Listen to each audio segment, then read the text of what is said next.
আসসালামু আলাইকুম গাইস। তো আমি যে জায়গাটিতে আছি এই জায়গাটি হচ্ছে Jumeirah golf club. Jumeirah golf ক্লাবের পার্কিং হচ্ছে এটি। আমার সামনের দিকে যদি যাই তো এখানে বিশাল বড় এরিয়া জুড়ে গল্ফ খেলার জন্য জায়গা করা আছে গ্রিন করে, যে সামনের দিকে দেখতেই পাচ্ছেন। এখানে অনেকজন গল্ফ খেলছে। এখানে বিশেষ করে পৃথিবীর সব দেশ থেকেই আছে গল্ফ খেলতে। বছরে 2 থেকে 3 বার গল্ফ খেলা হয়। যখন এখানে গল্ফ খেলা হয় তো প্রচুর পরিমাণে মানুষ এখানে আছে। আর রাইট সাইডে লেফট সাইডে এই সাইড গুলোতে ভিলা। এই যে রাইট সাইডে ভিলা গুলো দেখেন, ভিলা এরিয়াটার নাম হচ্ছে হিল সাইড। পুরো কমিউনিটির নাম হচ্ছে জুমেরা গোল্ফ স্টেট। এখানে বিভিন্ন কমিউনিটি ছোট ছোট করে বানানো আছে, প্রত্যেকটা কমিউনিটিতে আলাদা আলাদা গেট আছে। তো আমি জুমেরা গল্ফ স্টেট থেকে, গল্ফ ক্লাব থেকে যখন বের হব তখন এরকম ধরনের রাস্তা পাবেন।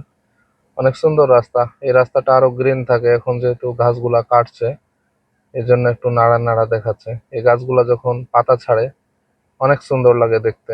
যদি ওই পাশ দিয়ে আসেন তো সেম ডিজাইন সেম লুকিং দেখতে পাবেন। আর রাইট সাইডে লেফট সাইডে দোনো সাইডে গল্ফ খেলার জন্য যে ছোট ছোট গ্যাপ গুলো করা লাগে, ঘাস উঁচু নিচু জায়গা এগুলো করা আছে।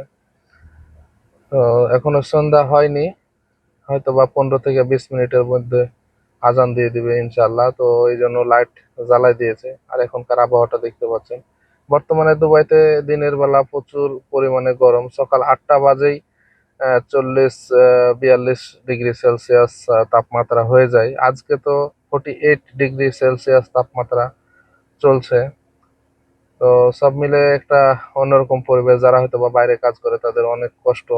তো আপনাদেরকে দেখাচ্ছি যে যারা হয়তো বা এই সব এরিয়াগুলোতে থাকে তারা অনেক টাকার মালিক। এক কথায় ভালো কোনো জায়গায় জব করে অথবা টাকা পয়সা আছে, বা হয়তো বা অন্য কোনো দেশ থেকে এসে এখানে কোনো বড় বিজনেস করছে, তারাই এই সব জায়গাতে থাকতে পারে। তাছাড়া নর্মাল কোনো মানুষ এখানে থাকতে পারে না, কারণ যেখানে ভিলাগুলোর প্রাইস অনেক এক্সপেন্সিভ।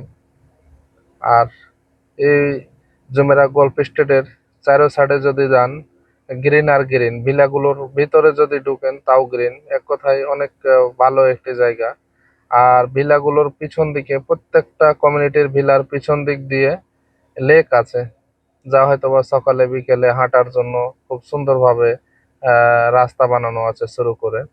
এই রাস্তাটা দিয়ে আমি যখন বের হয়ে চলে যাব তখন পিচের কার্পেটিং এর রাস্তা পাবেন, এটা হিয়ারিং। আর এই যে রাউন্ড আবাউট দেখছেন, প্রত্যেকটা রাউন্ড আবাউটের পাশ দিয়ে সিকিউরিটি গেট আছে, প্রত্যেকটা আলাদা আলাদা কমিউনিটির জন্য। এটা যেহেতু গল্ফ ক্লাব যাওয়ার জন্য রাস্তা, এই জন্য এখানে সিকিউরিটি গেট নাই। কিন্তু অন্যান্য রাউন্ড আবাউট গুলোতে নাম্বার দেওয়া আছে, আবার সিকিউরিটি গেট আছে কমিউনিটির জন্য আলাদা আলাদা। আর রাইট সাইডে যে উঁচু উঁচু গাছগুলো দেখছেন, এর রাইট সাইডে পুরোটাই ডেজার্ট, বালি আর বালি, কোনো কিছুই নাই, একেবারে খালি। আর একটা জিনিস আমি লক্ষ্য করি সবসময়, যে দুবাইয়ের যেখানেই যাই না কেন, নতুন পুরাতন সব জায়গাতে এরা ঐতিহ্যবাহী হিসাবে এদের যে খাজুর গাছগুলো লাগায়। খেজুর গাছ সব জায়গাতেই থাকে, রেসিডেন্স এরিয়ায়, ভিলা এরিয়ায়, বা হয়তো বা অ্যারোবিক এরিয়ায়, সব জায়গাতেই খেজুর গাছগুলো থাকে। তো এই যে দেখছেন, এই যে 12 নম্বর 13 নম্বর রাউন্ড অ্যাবাউট। তো আমি সামনের দিকে যত আগাতে থাকবো, আমি কয়েকদিন আগে এসেছিলাম, এই যে সামনের দিকে ভিলেগুলো নতুন তৈরি হয়েছে, এখনো উদ্বোধন হয়নি। তো একজন ইন্ডিয়ান